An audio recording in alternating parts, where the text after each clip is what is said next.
नमस्कार दोस्तों, welcome back to मैनको fan. दोस्तों, हमने शुक्रवार के ट्रेडिंग सेशन में देखा कि मार्केट में एक गिरावट दर्ज हुई है और ये गिरावट काफ़ी अच्छी खासी गिरावट रही। यानी कि अगर आप देखेंगे तो 18,664 के लेवल से मार्केट सीधा 18,410 का लो लगाया है और फिर यहाँ पर थोड़ा सा इसने स्विंग दिया। स्विंग करके यहाँ पर एक सपोर्ट बनाया, सपोर्ट लेकर के यहाँ से 18,493 के लेवल पर ये क्लोज भी हो गया है। तो अगर आप यहाँ से इसकी अगर स्विंग देखेंगे, स्विंग सपोर्ट लेने के बाद जो स्विंग हुआ था वो थोड़ा सा अच्छा खासा इसमें स्विंग देखने को मिला, जो एक साइन भी है कि मार्केट यहाँ से थोड़ा अपसाइड भी हो सकता है। वैसे मार्केट लॉन्ग टर्म में अप ट्रेंड में भी है। और दूसरा साइन ये है कि मार्केट अगर सोमवार को अपना ये जो सपोर्ट लेवल अगर इसको तोड़ देता है तो ये मार्केट के लिए रेजिस्टेंस लेवल बन जाएगा, यानी कि मार्केट में एक और गिरावट हमें देखने को मिल सकता है। तो सोमवार के ट्रेडिंग सेशन के लिए अगर हम इमीडिएट रेजिस्टेंस की अगर हम बात करें तो ये हमारा इमीडिएट रेजिस्टेंस लेवल होगा, जो होगा 18,560 का लेवल। 18,560 का जो लेवल है ये निफ्टी के लिए इमीडिएट रेजिस्टेंस लेवल होगा। और जो रेंज हमारा मार्केट में होगा सोमवार के ट्रेडिंग सेशन के लिए वो होगा 18,664 से 18,410, या फिर आप ये कह सकते हैं कि 18,410 से लेकर के 18,664 के लिए हमारा रेंज होगा। लेकिन हम सोमवार को करेंगे क्या हमें इंट्राडे में बाइंग और सेलिंग दोनों तरफ का पोजीशन बनाना चाहिए, या फिर हमें इंट्राडे में केवल सेलिंग का या फिर केवल बाइंग का पोजीशन बनाना चाहिए। तो मैं आपको बता दूं कि मार्केट में हमने जो ट्रेंड देखा फ्राइडे को, तो इंट्राडे सेशन में मार्केट में हमने बहुत अच्छा एक डाउन साइड का डाउन ट्रेंड देखा है। और इस डाउन ट्रेंड को लास्टली मार्केट ने जो है 2:45 बजे के आसपास इसने इसको ब्रेक भी किया। आप यहाँ पर देख सकते हैं एक बहुत अच्छा ये जो मार्केट का सपोर्ट था इंट्राडे में, इस सपोर्ट को जब इसने इस कैंडल से रेजिस्टेंस बनाया, रेजिस्टेंस बनाने के बाद अगले सपोर्ट पर मार्केट ने एक सपोर्ट लिया और सपोर्ट लेने के बाद यहाँ से जब मार्केट स्विंग करता है, मार्केट से मतलब है मेरा निफ्टी 50 का, कि निफ्टी 50 ने जब यहाँ से एक सपोर्ट लिया तो आप देख सकते हैं कि ये जो सपोर्ट लेवल था जो इसका बाद में रेजिस्टेंस बन गया इसको ब्रेक करने के बाद इस कैंडल से, तो इस रेजिस्टेंस को इंट्राडे में ही मार्केट ने तोड़ा। और मार्केट का जो ये ट्रेंड था, डाउन ट्रेंड जो मार्केट में बना हुआ था, काफ़ी अच्छा ये डाउन ट्रेंड था। अगर जिन्होंने रेगुलर फ्राइडे को मार्केट को वॉच किया होगा इंट्राडे लाइव, तो उन्होंने ज़रूर पैसा बनाया होगा इस जगह पर, ना सही लेकिन इस जगह पर ज़रूर उन्होंने पैसा बनाया होगा। एक अच्छा खासा टारगेट भी उनको अचीव हुआ होगा। तो यहाँ पर अगर आप देखेंगे कि इस सपोर्ट को जब निफ्टी तोड़ता है, तोड़ने के बाद फिर अगले सपोर्ट के पास ये सपोर्ट लेता है और यहाँ से सपोर्ट लेने के बाद मार्केट वापस इस सपोर्ट जो इसके लिए रेजिस्टेंस बन गया था उसको मार्केट यहाँ पर ब्रेक कर देता है इस वाली कैंडल से। अब ब्रेक करने के बाद मार्केट इस लाइन के ऊपर, इस लेवल के ऊपर ही मार्केट क्लोज होता है। यानी कि आप कह सकते हैं कि 18,460 के आसपास का ये लेवल था जो मार्केट अभी सस्टेन कर रहा है। लेकिन मैं उम्मीद करता हूं कि मार्केट फ्राइडे को जब मार्केट ओपन होगा, ओपन होने के बाद कुछ 18,550 के आसपास मार्केट जाएगा और जाने के बाद यहाँ से रिजेक्ट होकर के वापस नीचे आएगा और हो सकता है कि निफ्टी अपने लो को तोड़ता हुआ दिखेगा हमें मंडे को। तो हमें मंडे को करना क्या, हमें मंडे को केवल सेल पोजीशन बनाना है, बाई पोजीशन नहीं बनाना है। मंडे को जो भी हम इंट्राडे ट्रेडिंग करेंगे वहाँ पर हमें केवल पुट को बाई करना है। सेल पोजीशन मतलब पुट को बाई करना है, यानी कि हमारा जो व्यू है, हमारा जो नज़रिया है वो डाउन साइड का है। हमें लगता है कि मार्केट अभी और डाउन जा सकता है, तो इसलिए हम कह रहे हैं यहाँ पर कि हमें जो है किसी भी तरह का अप साइड का कोई पोजीशन नहीं बनाना है, ना ही हमें पुट को सेल करके चलना है और ना ही कॉल को हमें बाय करके चलना है। फिलहाल हम यहाँ इंट्राडे की बात करें तो इंट्राडे में मैं पहले ही बता चुका हूँ कि इंट्राडे में जो भी वीडियो हम बनाते हैं वहाँ पर क्या करते हैं हम लोग, कॉल या पुट को बाय करते हैं। कॉल या पुट को बाय करते हैं, दोनों को एक साथ नहीं। या तो कॉल में हम बाइंग पोजीशन बनाते हैं या फिर पुट में हम बाइंग पोजीशन बनाते हैं।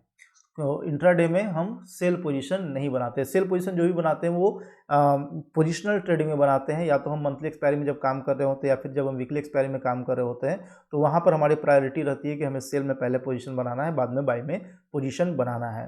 तो यहाँ पर हम इंट्राडे की बात कर रहे हैं और इंट्राडे में मुझे लगता है कि मंडे सेशन में मार्केट जब ओपन होगा तो ओपन होने के बाद अगर 18,550 के नीचे कहीं भी ओपन होता है, 18,400 के ऊपर ओपन होता है, तो यहाँ पर आपको मार्केट कहीं भी इस जगह कहीं भी ओपन होगा तो मार्केट अगर ऊपर की तरफ मूव करता है तो मुझे लगता है कि 18,550 के आसपास मार्केट रेजिस्टेंस लेगा और यहाँ से रिजेक्ट होने के बाद नीचे की तरफ आ जाएगा। तो अगर जैसे ही मार्केट 18,550 के आसपास नज़र आए तो वहाँ पर हमें एक पुट में पोजीशन बनाने का मौका मिल सकता है यहाँ, यानी कि यहाँ पर हम एक पुट को खरीद सकते हैं या फिर निफ्टी के फ्यूचर को यहाँ पर हमें सेल करने का मौका मिल सकता है। अगर यहाँ पर कोई भी ऐसा कैंडल बनता है जो हमें बेयरिश इंडिकेशन देता हो, यानी कि बेयरिश कैंडल पैटर्न अगर यहाँ पर कोई भी बनता है तो उसके लो पर हमें पुट को बाई कर लेना है या फिर फ्यूचर को सेल कर देना है, और उसके हाई पर हमें क्या करना है, स्टॉप लॉस लगाना है। उसके हाई पर हमें स्टॉप लॉस लगाना है। तो ये हमारा जो पहला स्ट्रेटेजी था कि अगर मार्केट 18,550 और 18,410 के बीच में कहीं भी ओपन होता है तो एक बार मार्केट आपको ऊपर के तरफ हो सकता है कि जाता हुआ दिखे, लेकिन 18,550 के लेवल पर यहाँ से रिजेक्ट हो सकता है, और रिजेक्ट होने के बाद हमें एक बहुत अच्छा मौका मिल सकता है पोजीशन बनाने के लिए। या तो हम यहाँ पर पुट को बाई कर सकते हैं निफ्टी 50 का, या फिर हम यहाँ पर निफ्टी का फ्यूचर कोई भी बाई कर सकते हैं। और जो टारगेट अगर हम रखेंगे, अगर इस 18,550 के लेवल पर अगर हम पुट को बाई करते हैं या फिर फ्यूचर को बाई सेल करते हैं तो हमारा जो टारगेट होगा वो होगा हमारा 18,400 का। 50 पॉइंट का टारगेट होगा, उससे ज़्यादा का हम टारगेट यहाँ पर नहीं रखेंगे। 50 पॉइंट का टारगेट होगा तो भी हमें इंट्राडे में 2500 का प्रॉफिट मिल सकता है। ये हमारी पहली स्ट्रेटेजी थी निफ्टी पर। और दूसरी स्ट्रेटेजी क्या होगी, अगर मार्केट इन दोनों के बीच में, इसी रेंज के बीच में कहीं घुलता है और मार्केट नीचे की तरफ सीधा आ जाता है तो मार्केट में एक शार्प फॉल देखा जा सकता है। और मार्केट जो है जैसे 18,400 के लेवल को क्रॉस करेगा तो जिस भी कैंडल से मार्केट क्रॉस करेगा, अगर उस कैंडल का लो अगर ब्रेक हो जाता है तो उस कैंडल के लो पर हमें क्या करना है, पुट को बाय कर लेना है या फिर फ्यूचर को सेल कर देना है। फ्यूचर को जैसे हम सेल करेंगे तो हमारा टारगेट क्या हो जाएगा, हमारा टारगेट हो जाएगा 18,450 का। हमारा टारगेट ये रहे, केवल 50 पॉइंट का हमें टारगेट लेना है। 50 पॉइंट पे हमें क्या होगा, 2500 रुपये का प्रॉफिट देखने को मिल जाएगा। तो ये हमारा था कि अगर 18,550 और 18,410 के लेवल के बीच में अगर मार्केट खुलता है तो ये हमारी स्ट्रेटेजी रहेगी। और मार्केट कहीं भी खुलता है, अगर मार्केट 18,550 को भी ब्रेक कर देता है और ब्रेक करने के बाद मार्केट ऊपर की तरफ निकलता है तो 18,664 तक हम सेल पोजीशन बनाएंगे। और 18,664 के लेवल को भी तोड़ करके मार्केट ऊपर निकल जाता है तो हमें उस मंडे को कोई भी ट्रेड नहीं करना है। बाई साइड की तो ट्रेड करनी ही नहीं है, लेकिन अगर सेल साइड का अगर हमें ट्रेड करना है तो लास्ट हमारा जो होगा 18,664 के लेवल पर ही हम निफ्टी को सेल कर सकते हैं, यानी कि निफ्टी के फ्यूचर को सेल कर सकते हैं या फिर निफ्टी के पुट को बाई कर सकते हैं। तो हमारा जो लेवल होगा 18,660 या 64 कह सकते हैं। दूसरा जो लेवल होगा वो होगा 18,550 या 18,560 का लेवल कह सकते हैं। और तीसरा जो लेवल होगा हमारा वो होगा 18,400 या 18,410 का। ठीक है, ये तीन जो लेवल है, ये तीनों लेवल पर जब भी हमें निफ्टी दिखे, इन तीनों लेवल पर हमें या तो फ्यूचर को सेल करना चाहिए या फिर पुट को बाय करना चाहिए। तो हमें प्रॉफिट होने के चांसेस इंट्राडे में इस तरह से ज़्यादा बन जाता है, क्योंकि अगर इस तरह से हम ट्रेड करते हैं इंट्राडे में तो हमें यहाँ पर 60% चांसेस है कि प्रॉफिट बनने की उम्मीद है। और टारगेट हमारा कहीं भी हम पोजीशन बनाएंगे मंडे को निफ्टी में तो हमारा टारगेट केवल 50 पॉइंट का रहेगा, ज़्यादा टारगेट हम नहीं लेकर के चलेंगे, क्योंकि इंट्राडे है। इंट्राडे में कभी भी मार्केट का जो मूवमेंट है वो चेंज हो जाता है। लेकिन जो हमने रेंज बताया है 18,664 का और 18,410 का, इस बीच में मार्केट कहीं भी ओपन होता है तो हम जो भी स्ट्रेटेजी बनाएंगे, यानी कि जो भी हम ट्रेड करेंगे मार्केट में मंडे को, वो डाउन साइड का ही ट्रेड करेंगे। या तो हम पुट को बाय करेंगे या फिर हम फ्यूचर को सेल करेंगे। ठीक है, कॉल बाय या पुट सेल नहीं करेंगे, केवल हमें यही दोनों स्ट्रेटेजी अपनानी है। और ये तीनों लेवल है 1, 2, 3, ये इसी तीनों लेवल पर हमें पोजीशन बनाना है। तो दोस्तों ये था निफ्टी पर हमारी स्ट्रेटेजी कि हमें मंडे को किस तरह से इंट्राडे में ट्रेड करना है। अब हम बैंक निफ्टी पर भी बात करेंगे कि बैंक निफ्टी में अगर हमें ट्रेड करना है तो मंडे को इंट्राडे में किस तरह से हम ट्रेड कर सकते हैं। तो चलते हैं बार बैंक निफ्टी के भी चार्ट पर। दोस्तों अगर बैंक निफ्टी की बात करें तो बैंक निफ्टी में भी हमें सेम तरह का ही चार्ट पैटर्न देखने को मिल रहा है। जैसे निफ्टी में हमने देखा कि निफ्टी ने लास्ट में मार्केट बंद होने से पहले एक सपोर्ट लिया, अपने सपोर्ट के आसपास सपोर्ट लिया, और सपोर्ट लेने के बाद जो है काफ़ी ज़्यादा ऊपर आकर के निफ्टी बंद हुआ, यानी कि एक तरह का साइन दे रहा है कि कल अगले सेशन में यहाँ से बैंक निफ्टी थोड़ा ऊपर भी जा सकता है। लेकिन हमारा जो व्यू रहेगा मंडे को वो नीचे की तरफ ही रहेगा, क्योंकि अभी अभी मार्केट में गिरावट आई है और ये गिरावट 1-2 दिन कंटिन्यू भी रह सकता है। तो यहाँ पर हमारा जो रेंज होगा मंडे को ट्रेडिंग के लिए बैंक निफ्टी में वो होगा 43,853 से लेकर के 43,361 का। 43,361 क्या है, एज ए सपोर्ट काम कर रहा है हमारा, सपोर्ट, और 43,853 जो है वो एज ए रेजिस्टेंस हमारा काम कर रहा है।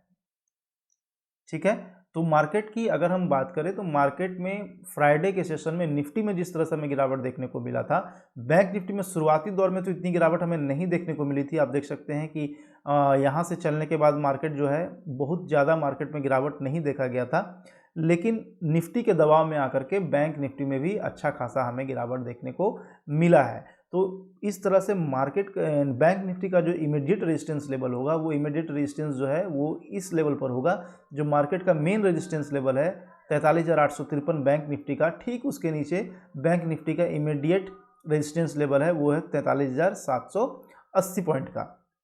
तो 43,780 के आसपास अगर हमें बैंक निफ्टी मिलता है मंडे के ट्रेडिंग सेशन में, तो हम यहाँ पर बैंक निफ्टी के लिए एक पुट को बाय कर सकते हैं, या फिर बैंक निफ्टी का कोई फ्यूचर जो है हम सेल कर सकते हैं। मंडे सेशन में या तो निफ्टी या फिर बैंक निफ्टी दोनों में ही हमें किसी भी तरह का अप साइड का कोई भी पोजीशन नहीं बनाना है। यही हमारी स्ट्रेटेजी रहेगी। हमारी स्ट्रेटेजी मंडे के लिए केवल डाउन साइड रहेगी, अप साइड में किसी भी तरह का अप साइड की स्ट्रेटेजी हमारी मंडे को नहीं रहेगी। मंडे को हम किसी भी तरह का कॉल बाय या पुट सेल नहीं करेंगे, ना ही फ्यूचर को बाय करेंगे। मंडे को जो भी हम पोजीशन बनाएंगे वो हम बनाएंगे या तो फ्यूचर को सेल करेंगे या फिर हम पुट को बाय करेंगे। तो यहाँ पर हमने देखा कि जो हमारा जो पहला इमीडिएट रेजिस्टेंस लेवल था, इस लेवल पर ये लेवल करीब जो है 43,780 के आसपास आ रहा है, और इस लेवल पर हम एक पोजीशन बना सकते हैं। अगर मार्केट 43,790 से लेकर के 43,361 के बीच में कहीं भी ओपन होता है और मार्केट ऊपर की तरफ निकलता है, तो एक बार 43,790 के आसपास यहाँ से हमें रिजेक्ट होता हुआ बैंक निफ्टी दिख सकता है। और ऐसे में अगर यहाँ पर हमें किसी भी तरह का बियरिश पैटर्न देखने को मिलता है, बियरिश कैंडलस्टिक पैटर्न देखने को मिलता है, तो उसके लो पर हम क्या करेंगे, पुट को बाय कर लेंगे और उसके हाई पर हम स्टॉप लॉस रख लेंगे, या फिर उसके लो पर हम फ्यूचर को सेल कर लेंगे और उसके हाई पर हम स्टॉप लॉस लगा देंगे। तो ये हमारा पहला स्ट्रेटेजी था। दूसरा स्ट्रेटेजी ये होगा कि अगर बैंक निफ्टी जो है इन दोनों यानी 43,790 और 43,361 के बीच में ओपन होता है, ओपन होने के बाद बैंक निफ्टी नीचे की तरफ चला आता है, तो अगर यहाँ से निफ्टी सपोर्ट लेता है तो हमें बैंक निफ्टी में बाइंग तो करनी ही नहीं है, हमें वेट करना है। क्या वेट करना है, हमें वेट करना है 43,361 के लेवल को टूटने का। अगर ये लेवल टूट जाता है तो जिस भी कैंडल स्टिक से इस लेवल को बैंक निफ्टी तोड़ेगा, उसके लो को टूटते ही हम यहाँ से पुट को बाय कर लेंगे। पुट को बाय करने के बाद जो हमारा टारगेट होगा वो केवल 100 पॉइंट का हमारा टारगेट होगा। बैंक निफ्टी में हमारा 100 पॉइंट का टारगेट होगा एज पर इंट्राडे, और निफ्टी में हमारा 50 पॉइंट का टारगेट होगा एज पर इंट्राडे। तो यहाँ हम 100 पॉइंट का टारगेट ले रहे हैं बैंक निफ्टी में। अगर यहाँ पर अगर हम पोजीशन बनाते हैं तो, और अगर यहाँ पर हम पोजीशन बनाते हैं तो भी हम 100 पॉइंट का ही टारगेट लेंगे। 100 पॉइंट का अगर हम टारगेट लेते हैं तो 100 इंटू 25 का लॉट है बैंक निफ्टी का, तो यहाँ पर हमें 2500 का प्रॉफिट हो जाता है पर लॉट। तो पर लॉट के हिसाब से हमने निफ्टी में भी 2500 का ही प्रॉफिट टारगेट रखा है और बैंक निफ्टी में भी 2500 का ही प्रॉफिट टारगेट रखा है। अगर हम बात करें इस लेवल पर, तो बैंक निफ्टी में अगर इस लेवल पर हम देखेंगे तो यहाँ पर ओपन इंटरेस्ट भी काफ़ी ज़्यादा बिल्डअप हुआ है, जो साफ तौर पर ये इंडिकेट कर रहा है कि मार्केट में अभी थोड़ा सा बिकवाली हावी हो चुका है शॉर्ट टर्म के लिए। और इंट्राडे में तो बिल्कुल भी मंडे को हमें किसी भी तरह का अपसाइड का स्ट्रैटेजी नहीं बनाना है, किसी भी तरह का अपसाइड का पोजीशन हमें नहीं बनाना है। पोजीशन कहने का मतलब है ना ही हमें बैंक निफ्टी के कॉल को बाई करना है और ना ही हमें बैंक निफ्टी के पुट को सेल करना है और ना ही हमें बैंक निफ्टी के फ्यूचर को बाई करना है। केवल हमें क्या करना है, या तो हमें कॉल सेल करना है, या तो हमें पुट को बाई करना है, या तो हमें फ्यूचर को सेल करके चलना है। लेकिन मैं बता दूं कि जब भी हम इंट्राडे की बात करते हैं तो हम कॉल या पुट को केवल बाई करते हैं, इंट्राडे में सेलिंग नहीं करते हैं। ठीक है, इस चीज़ को याद रखेंगे कि इंट्राडे में हमें कम पैसे में ज़्यादा पैसा बनाना है, इसलिए हम इंट्राडे में आते हैं। और इंट्राडे करने का सबसे बड़ा वजह यही है कि कम समय में ज़्यादा से ज़्यादा पैसा बनाया जा सकता है। रेशियो ज़रूर कम है, लेकिन पैसा भी इंट्राडे में बनता है। अगर हम अच्छे तरीके से चार्ट एनालिसिस करें, डाटा एनालिसिस करें, तो प्रॉफिट बन सकता है। तो इस तरह से हम इंट्राडे में ट्रेडिंग कर सकते हैं। मंडे के सेशन में तो बैंक निफ्टी में हमारी फिलहाल यही दो स्ट्रेटेजी रहेगी। 43,790 के लेवल वगैरह में मिलता है और यहाँ से वापस रिजेक्ट होता हुआ दिखे हमें बैंक निफ्टी, तो यहाँ पर हम पुट को बाई कर सकते हैं या फिर बैंक निफ्टी के फ्यूचर को सेल कर सकते हैं। और या फिर अगर 43,361 के लेवल को बैंक निफ्टी तोड़ता है नीचे की तरफ, तो उस जिस कैंडल से बैंक निफ्टी तोड़ेगा 43,361 को, उसके लो को टूटते ही हम क्या करेंगे, पुट को बाई कर लेंगे और उसके हाई पर हम अपना स्टॉप लॉस रख लेंगे। तो दोस्तों ये थी हमें हमारी निफ्टी और बैंक निफ्टी पर स्ट्रेटेजी, जो हम मंडे को अप्लाई कर सकते हैं और अप्लाई करने के बाद ट्रेडिंग में प्रॉफिट बना सकते हैं। तो ये इंट्राडे ट्रेडिंग स्ट्रेटेजी थी ऑप्शन ट्रेडिंग पर। तो आशा करता हूँ कि आपको ये वीडियो पसंद आया होगा। अगर पसंद आया है तो ज़रूर इस वीडियो को लाइक करें, साथ ही साथ अपने दोस्तों रिश्तेदारों के बीच में ज़रूर इसे शेयर भी करें। और अगर अभी तक आपने इस चैनल को सब्सक्राइब नहीं किया तो इस चैनल को सब्सक्राइब कर सकते हैं, बेल बटन दबा सकते हैं, ताकि ऐसी वीडियो जब भी मैं अपलोड करूँ उसका नोटिफिकेशन आपको मिलती रहेगी और आप एकांत में अच्छे से समय रहते इसके पीछे का लॉजिक को समझ पाएंगे और उसको अपने ट्रेडिंग में इंप्लीमेंट करके रेगुलर प्रॉफिट में रह सकते हैं। साथ ही साथ मैं आपको बताना चाहता हूं कि अगर आप ऑप्शन बायर हैं या ऑप्शन सेलर हैं, मंथली बेसिस या वीकली बेसिस पर, तो मैं लगातार अपने मंथली एक्सपायरी और वीकली एक्सपायरी वीडियो लाता रहता हूं। उसको आप देख करके रेगुलर प्रॉफिटेबल रह सकते हैं, रेगुलर प्रॉफिटेबल रह सकते हैं। आप चाहें तो मेरे चैनल पर विजिट कर सकते हैं। चैनल पर विजिट करने के बाद आपको जो मंथली एक्सपायरी और वीकली एक्सपायरी पर जितनी वीडियो देखने को मिलेंगे, उस वीडियो को आप देख करके आप इस चीज़ को एग्जामिन कर सकते हैं कि हाँ, जो हमने वीडियो अपलोड किया उस वीडियो के माध्यम से कितने लोग प्रॉफिट बना रहे हैं। तो इस तरह से आप हमारे चैनल से जुड़ सकते हैं और चैनल से जुड़ने के बाद आप रेगुलर प्रॉफिट में भी बने रह सकते हैं। तो दोस्तों आज इस वीडियो में इतना है, फिर जल्द मिलेंगे एक नए वीडियो के साथ में। तब तक के लिए धन्यवाद।